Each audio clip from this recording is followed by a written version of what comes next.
एक लड़का है जो अपनी बहन के साथ रहता है। एक दिन उसकी बहन बहुत बीमार पड़ जाती है। जब वो बिल्कुल मरने वाली होती है तो अपने भाई के गले में अपना पहना हुआ एक माला डाल देती है। उस माले में एक चाबी होती है। उस भाई को पहले तो नहीं पता होता कि ये चाबी कहाँ की है, कैसी है। थोड़ी छानबीन के बाद उसे पता चलता है कि जहाँ वो रह रहा है उससे कोसों दूर देश के एक हिस्से में उसका एक अपना घर है, जिस घर की वो चाबी है। फिर वो लड़का सब कुछ छोड़ के अपने घर जाता है, जहाँ उसने सालों से कदम नहीं रखा, यूँ कहिए बचपन से कदम नहीं रखा। उसने वो घर देखा ही नहीं। फिर वो ताला खोल के अंदर जाता है, सारी चीज़ें देखता है।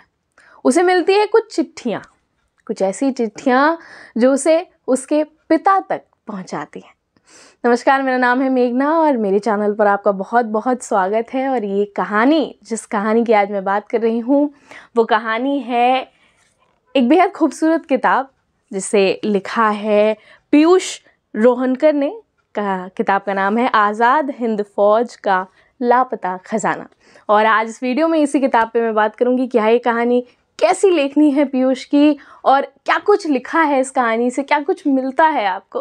तो आइए शुरू करते हैं। लोग अक्सर कमेंट बॉक्स में मुझसे पूछते हैं कि कोई ऐसी किताब बताइए जिसमें मिस्ट्री भी हो, कुछ इतिहास का पुट भी मिले, कुछ फिक्शन भी हो, लेकिन कुछ वास्तविक भी हो, रिश्ते हों जो धीरे धीरे घुल रहे हों, मोहब्बत हो जो धीरे धीरे घुल रही हो।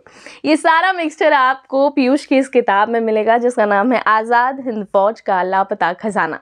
इसके टाइटल से ही आप ये समझ गए होंगे कि ये मिस्ट्री जॉनर पे है और कोई ख़जाना है जिसे एक लड़का ढूंढ रहा है, या कहें उसका ग्रुप ढूंढ रहा है उस खजाने को। कोई खजाना खो गया है।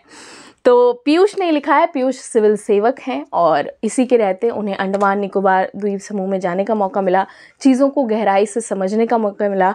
और ये कहानी भी अंडमान निकोबार द्वीप समूह की है।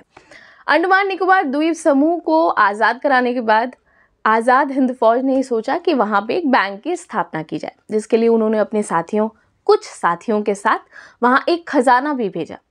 लेकिन वो खजाना रहस्यमय तरीके से गायब हो गया। जो लोग वहाँ गए वो समुद्र में अंडमान निकोबार द्वीप समूह के आसपास रहस्यमय तरीके से गायब हो गए, जिनका कोई ओर छोर कुछ भी पता नहीं है। दूसरी तरफ एक ब्रिटिश अधिकारी है जो एक तरल पदार्थ ढूंढ रहा है उसी द्वीप समूह से। उन्हें लगता है कि वो तरल पदार्थ द्वितीय विश्व युद्ध जीतने में उनकी मदद कर सकता है।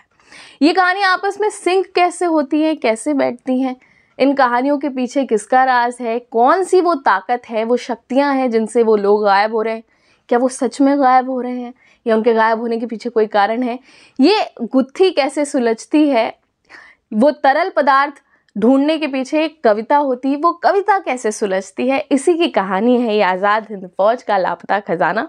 वो खजाना ढूंढने के लिए कहाँ कहाँ क्या क्या लोगों को करना पड़ता है, अपनी जान गंवानी पड़ती है, कैसे देश की आज़ादी से ये कहानी जुड़ी हुई है, ये सारी बातें आपको मिलेगी इस किताब में।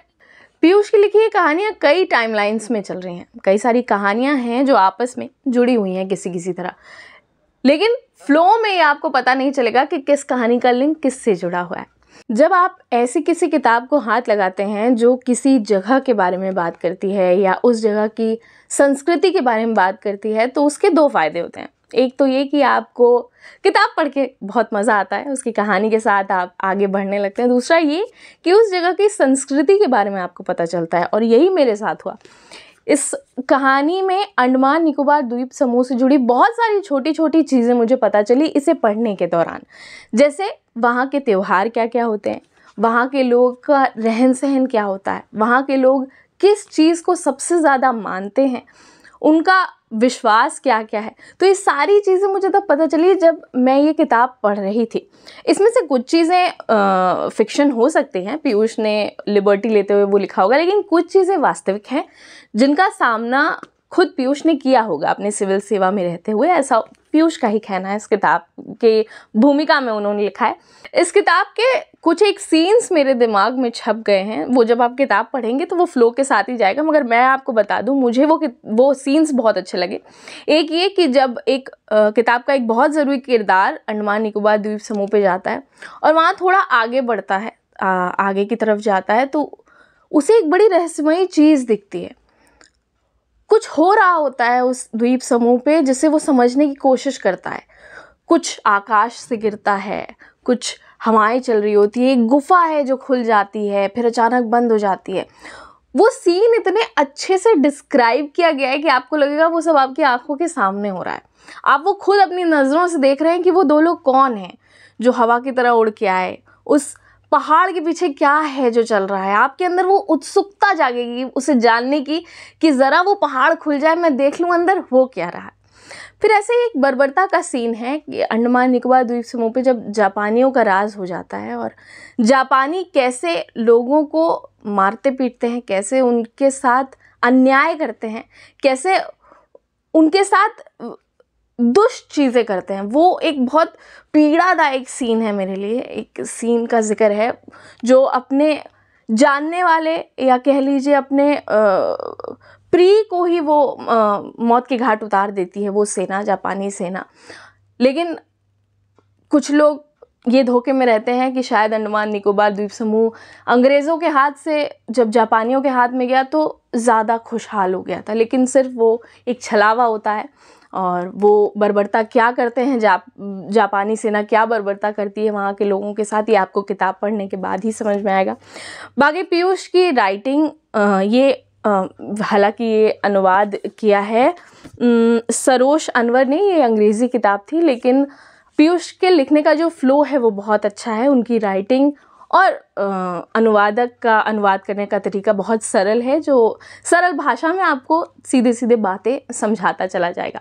एक दो चीज़ जो मुझे खटकी वो ये कि आज़ाद हिंद फ़ौज को सुभाष चंद्र बोस जी से जोड़ा जाता है, तो मैं चाहती थी कि इस किताब में उनका जिक्र थोड़ा और ज़्यादा आना चाहिए था, उनकी इन्वॉल्वमेंट थोड़ी और ज़्यादा होनी चाहिए थी, मगर वो बतौर कैमियो एक दो चैप्टर के लिए ही आते हैं और फिर वहाँ से उनका राब्ता नहीं रहता और वो चले जाते हैं। तो उनका जिक्र थोड़ा और होता तो चीज़ें और अच्छी होती। दूसरा ये कि कुछ टाइमलाइंस में मुझे इधर उधर लगता है कि कुछ एक चैप्टर ख़त्म करने के बाद अचानक से दूसरी टाइमलाइन आ जा रही है, तो वो थोड़ा सिंक करने में आपको टाइम लगेगा कि अरे यहाँ ख़त्म हुआ, कहाँ चले गए हम, तो वो थोड़ा मैनेजेबल होता। तो ओवरऑल ये किताब बहुत अच्छी थी। बाकी भी ये किताब बहुत अच्छी है, पढ़ी जानी चाहिए और ऐसी है, आपको मोटी लग सकती है। इसमें 51 चैप्टर्स हैं, मगर छोटे छोटे चैप्टर्स हैं। एक बार आप पढ़ने बैठेंगे तो बात मानिए, यकीन मानिए, आप पढ़ते ही रह जाएंगे। ये ऐसी किताब है। तो ये है आज़ाद हिंद फ़ौज का लापता खजाना, जिसे लिखा है पीयूष रोहंकर ने और अनुवाद किया है सरोश अनवर ने। तो ये किताब आप पढ़िए और मुझे ज़रूर बताइए ये आपको कैसी लगी। बाकी मैं ऐसी किताबों पे बात करती रहूँगी, किताबों की चर्चा करती रहूँगी, आपके लिए अच्छी अच्छी किताबों के सजेशन लाती रहूँगी। आप जुड़े रहिए मुझसे, देखते रहिए मेरा चैनल मेघना वर्मा। बाकी आप मुझसे इंस्टाग्राम पे भी जुड़ सकते हैं, वहाँ भी मैं किताबों की बात करती हूँ। आप चाहें तो मुझे मेरे व्हाट्सएप चैनल पर भी फॉलो कर सकते हैं, वहाँ भी मैं लाइव अपडेट्स और किताबों के अपडेट्स देती रहती हूँ। तो मिलेंगे आपसे नेक्स्ट वीडियो में, तब तक जुड़े रहिए मुझसे। शुक्रिया।